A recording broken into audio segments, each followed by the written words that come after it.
समझने पे ध्यान दिए हो। चलिए,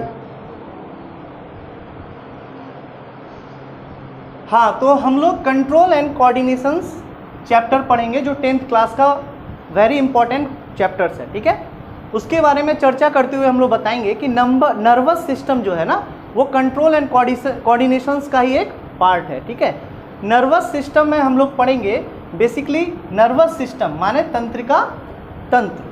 तंत्रिका तंत्र नर्वस सिस्टम बना होता है पूरा नर्व से। तंत्रिका तंत्र किसका बना होता है? नर्व से। और नर्व किसका बना होता है? न्यूरॉन से। तो हम जानेंगे हमारी बॉडी में टोटल ऑफ न्यूरॉन्स जो ब्रेन में वर्क करते हैं कितने होते हैं? 100 मिलियंस जो भी है, 100 मिलियन से हमारा नर्व मतलब न्यूरॉन से हमारा ब्रेन बना होता है, मेडअप होता है। ठीक है, उसके बाद हम लोग नर्वस सिस्टम को आगे दो भागों में फर्दर डिवाइड करते हैं। First is that central nervous system, Hindi में केंद्रीय तंत्रिका तंत्र, केंद्रीय तंत्रिका तंत्र। और सेकंड इज दैट पीएनएस, जिसको बोलते हैं peripheral nervous system, peripheral nervous system, इसको हिंदी में बोलते हैं परिधीय तंत्रिका तंत्र। तो दो भागों में डिवाइड कर दिया गया, केंद्रीय तंत्रिका तंत्र central nervous system, PNS peripheral nervous system परिधीय तंत्रिका तंत्र।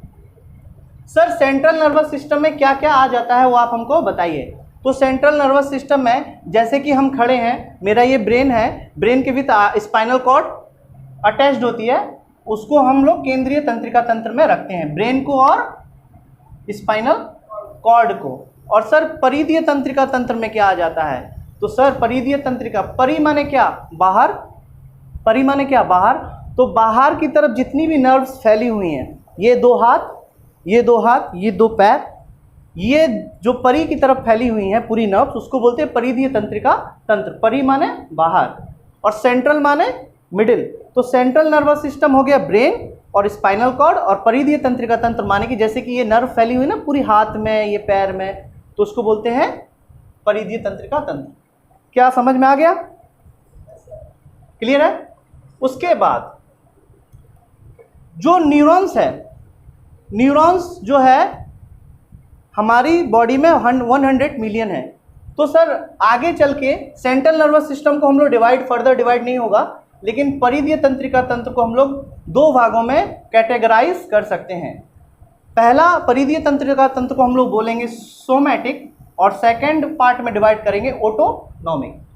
तो परिधीय तंत्रिका तंत्र में सोमैटिक का अर्थ होता है वॉलेंट्री एक्टिविटीज़। वॉलेंट्री एक्टिविटीज़ माने जैसे चलना, पढ़ना, बोलना, जो हमारे इच्छा के अनुसार हो रहा है उसे वॉलेंट्री एक्टिविटीज़ कहते हैं। और एक होता है ऑटोनॉमिक माने ऑटोमेटिक, जो अपने आप काम करे, हम पे दिमाग नहीं लगाना पड़े। तो ऑटोमेटिक में आ जाता है इनवॉलेंट्री एक्टिविटीज़, मतलब जो हमारी इच्छा के बिना हो रहा है, अनैच्छिक, इसको बोलते हैं ऐच्छिक।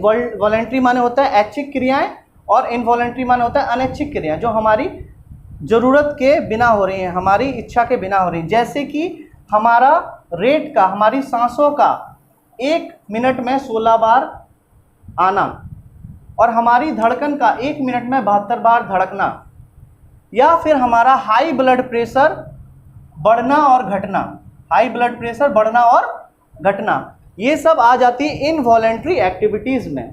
ठीक है, और वॉलेंट्री एक्टिविटीज़ में वही आता है जिसपे हम लोग सोच के या फिर हम जो खुद से करते हैं वो वॉलेंट्री एक्टिविटी में आ गया। समझ में आ गया? ये दो पार्ट में डिवाइड कर दिया। उसके बाद सर आप बताइए कि सर नर्वस सिस्टम नर्व का बना होता है, नर्व बेसिकली न्यूरॉन्स का बना होता है। और तो सर हम लोग को न्यूरॉन्स के बारे में थोड़ा बेसिकली समझा दीजिए आखिर होता क्या है। ठीक है, तो न्यूरॉन्स क्या होता है? ये इस लाइक समथिंग, ये इस टाइप का स्ट्रक्चर होता है जो यहाँ बोर्ड पे बनाया गया है। तो जो ऊपर भाग है न्यूरॉन, हाँ और एक चीज़, neurons is the longest cell in a human body. Human body का सबसे